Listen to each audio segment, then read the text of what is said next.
Hey, and welcome to the channel.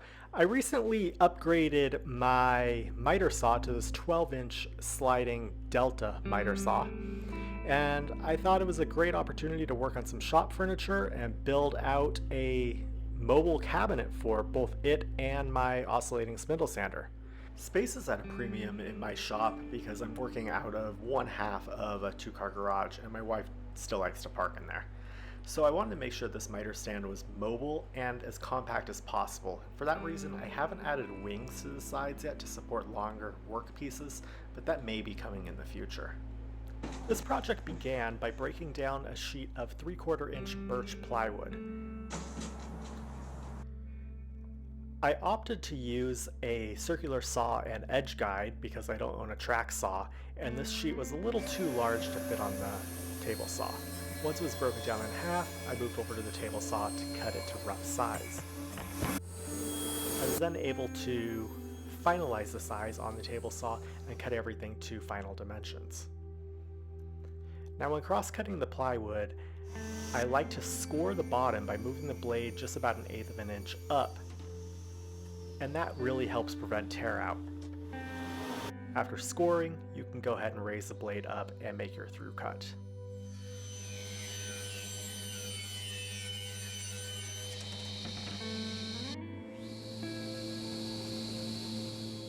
Here I'm just finalizing the dimensions there and cleaning up those rough edges. You can see that I'm left with two sides, a back, and a couple of shelves. Next, I cut out the parts for the drawer boxes.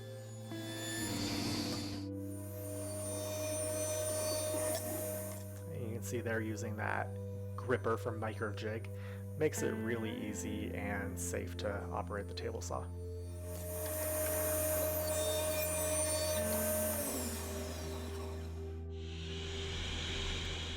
I cut all the drawer box pieces to length on the chop saw.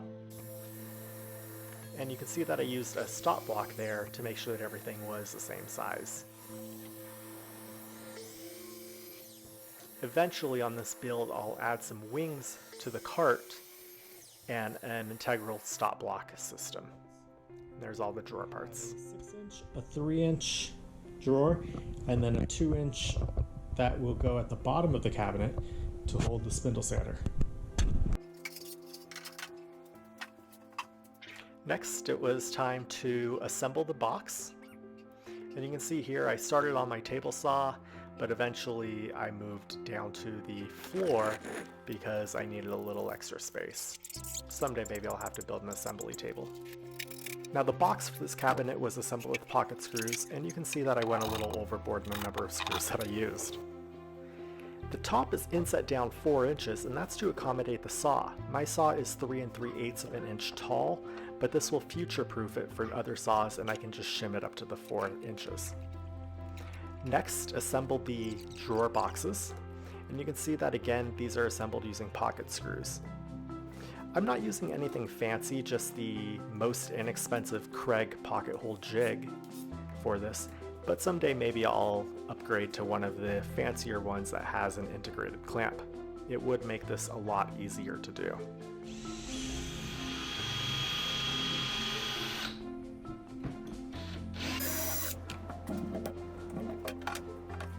I placed the holes on the inside of the boxes for this build simply because it's shop furniture and I wanted access to them if I needed to break down the boxes at any time.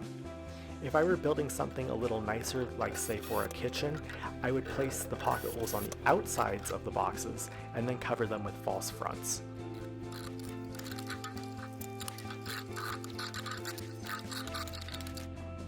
Once the box for the drawer is assembled, I went ahead and put it into the case for the cabinet to measure for the full extension slides that I'm using, which are a 1/2 inch thick on either side.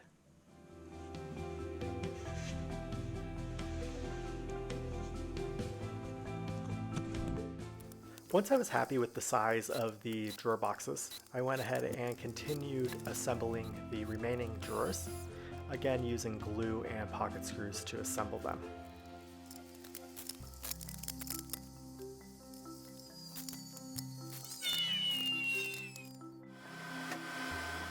Next, it was time to cut some drawer bottoms.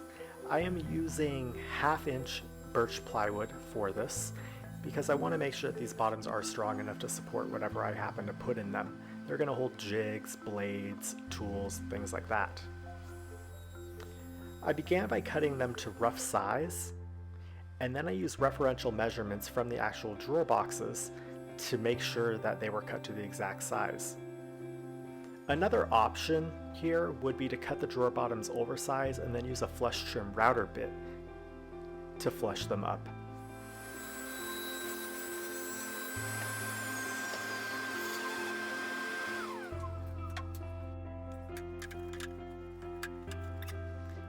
Here I'm just assembling those drawer boxes with the bottoms on there.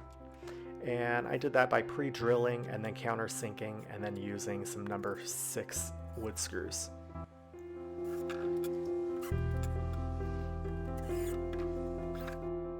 Next, it was time to install the slides for the drawers, and sometimes this can be a little intimidating because there are a lot of holes and there are a lot of measurements that you have to make. Now, I used a 1/2-inch plywood shim here to space my slides up from the bottom. This is going to be the bottom runner. And this made measuring and ensuring that both sides were equal really simple.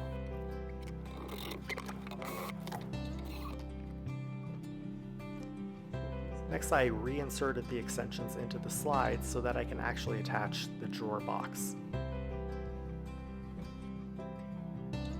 Once the extensions were installed, I again used a couple of spacers to space the bottom of the drawer box up from the bottom of the cabinet and allow some clearance. You can see that this is actually right side up because this is going to be a slide out for the spindle sander. And you can see that once it's arranged in there, I can go ahead and attach the extensions to the side of the box.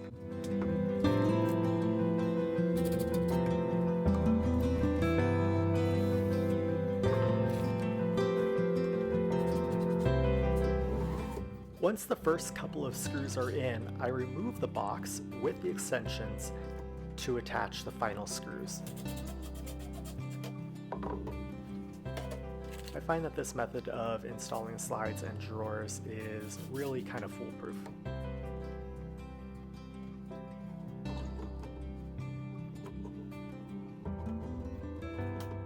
The first time you push the drawer in, it's going to stick a little bit, but then it'll slide easily. I then flipped the entire cabinet onto its top to install the casters. These casters were 3.5 inches tall total, and I took that into consideration when sizing the cabinet to make sure that the top of the cabinet would be level with the rest of my shop furniture. When installing these, make sure that the screws do not penetrate so deeply as to interfere with that slide out.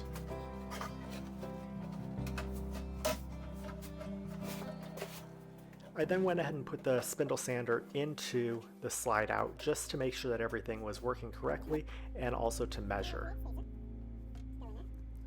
Here we're installing the remaining slides for the top 2 drawers, again using spacers.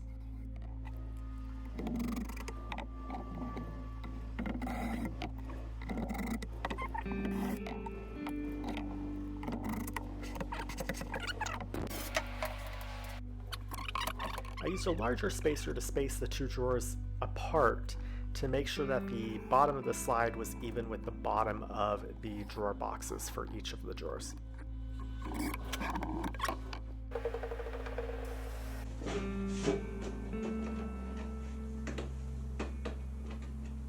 And I installed the extensions the same way. Again, using spacers to make sure that everything had clearance to open and close easily.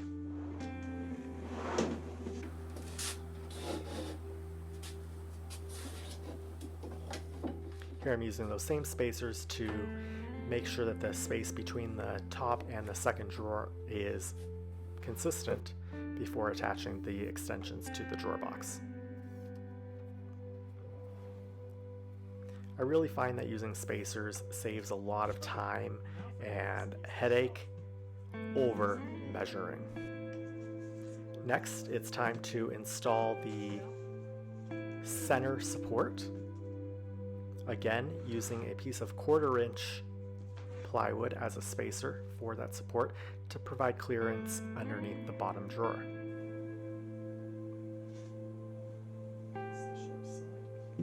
This support again will be installed using pocket screws. You can see at this time I was a little more frugal about the number of screws that I used. It'll be plenty strong though.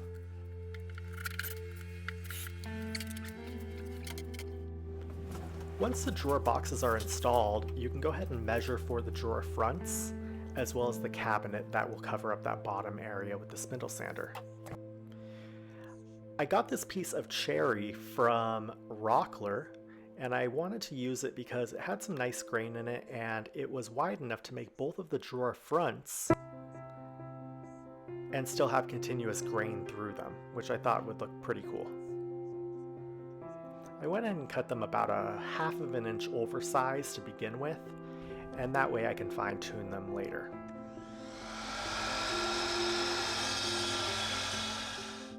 When cutting them, I kind of scored the top just to prevent a little bit of tear out, although they were oversized, so this didn't really matter.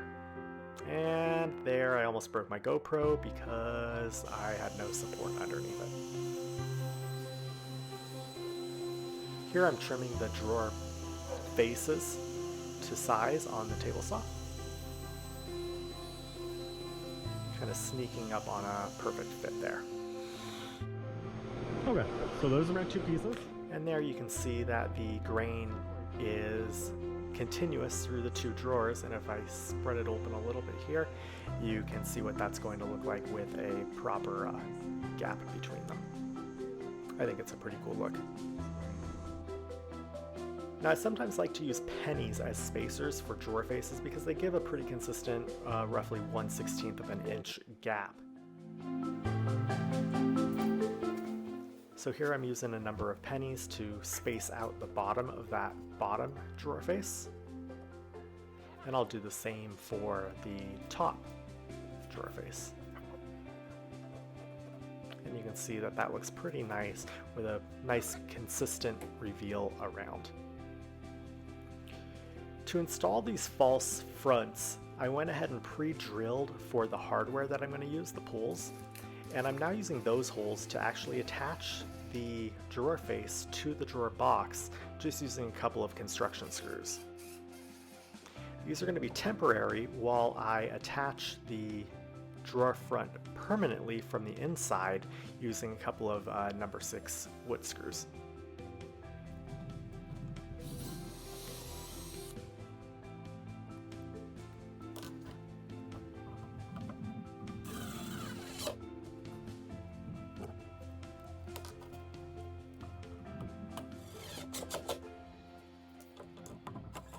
I'd like to take a moment to express how much easier this would be to finish up had I actually cleared out the drawer. Finally, with the drawer face permanently installed, I can install the screws and attach the drawer pull to the front. Much better.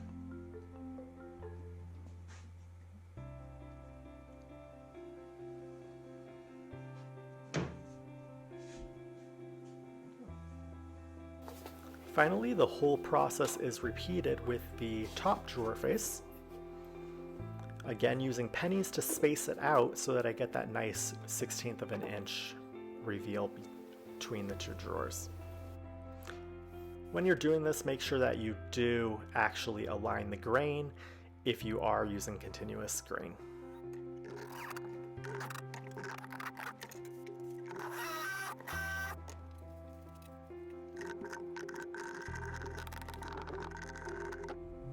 And here you can see both drawers attached with the hardware and that beautiful continuous grain through them. I was really happy that I found this cherry. Next up is measuring for the cabinet doors for the bottom, and I'm going to use Euro style hinges and 2 doors. Here I'm ripping up the remainder of the cherry to create those cabinet doors. So I've labeled each of these pieces.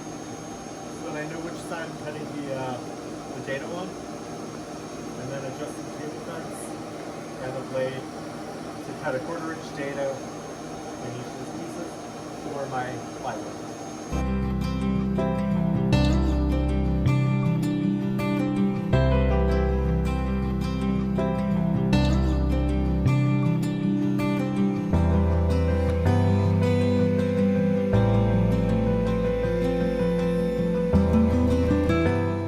To make sure that you get a perfectly centered dado along these pieces, it's best to cut the dado on one side, then flip the piece around, cut it again, and that ensures that that dado is perfectly centered. This is really important, especially on these rail and style cabinet doors, because it will ensure that they lay perfectly flat and flush. So the next part is for the panels. To go ahead and cut those out of 1/4 inch ply. And you want them to fit into the panel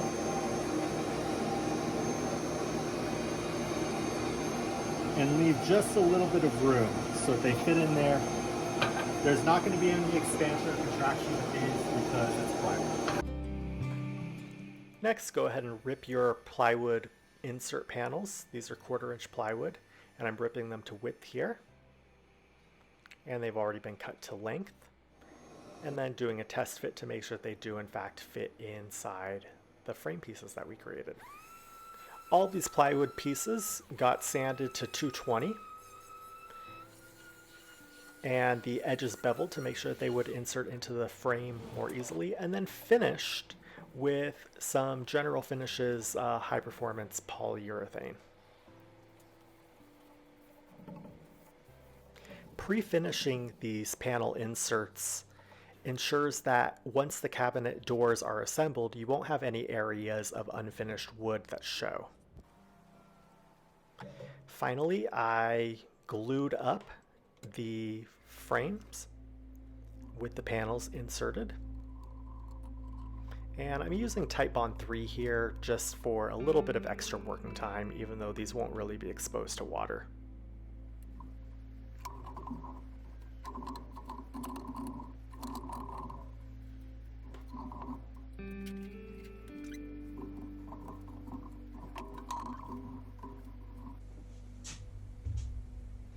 Once the glue is dry, I went ahead and filled any gaps with glue and sawdust, and then again sanded progressively through the grits up to 220. Anytime you're working with wood dust, especially during sanding, it's really important to protect your lungs and wear a respirator.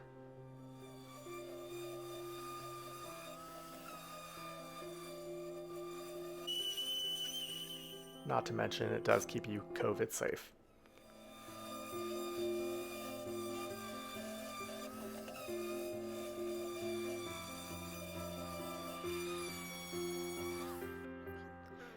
I opted to use Euro-style hinges for this build, both because they're concealed and because they offer quite a bit of adjustability once they're installed. Now, to install these, they have to be drilled out with a 35mm Forstner bit, along with a couple of lineman holes as well. I'm using this Craig Euro hinge jig to do this, and it really made the process pretty foolproof. You simply clamp the jig onto your workpiece, install the bit into its holder, drill out that 35mm hole, and the jig keeps it at the proper depth and everything to make it really, really simple to not mess this up. Then you drill these little 16th inch holes to accommodate the screws to hold the hinge in, and the hinge fits perfectly. I completed this on the other side of this door as well as on the other door. And in doing so, I realized that I had bought 105-degree concealable hinges, but what I really needed to do were get these larger zero protrusion hinges. What these will allow is the doors to open without interfering with that slide out at the bottom of my cabinet for the spindle sander. With those traditional hinges, the slide out would have hit the doors when they were open. Next, I went ahead and sanded and filled any holes in the drawer faces, sanding again up to 220, making sure to get all of the edges and end grain as well. Look at that continuous grain, looks great. A quick wipe and these are ready for finish. Here I'm using a thinned out 1 pound cut of shellac to pop the grain and provide a little bit of protection. And you can see how much that brings out the grain in this cherry. The cherry is going to darken with age naturally, but I just wanted to make sure that it looked decent while doing so. Here you can see the entire cabinet put together with those cabinet doors on there. Again, all of it was finished with that shellac. I did 2 coats on it, and you can see that it really brought out the grain in both the drawer and cabinet fronts as well as that plywood. Full extension drawer at the top.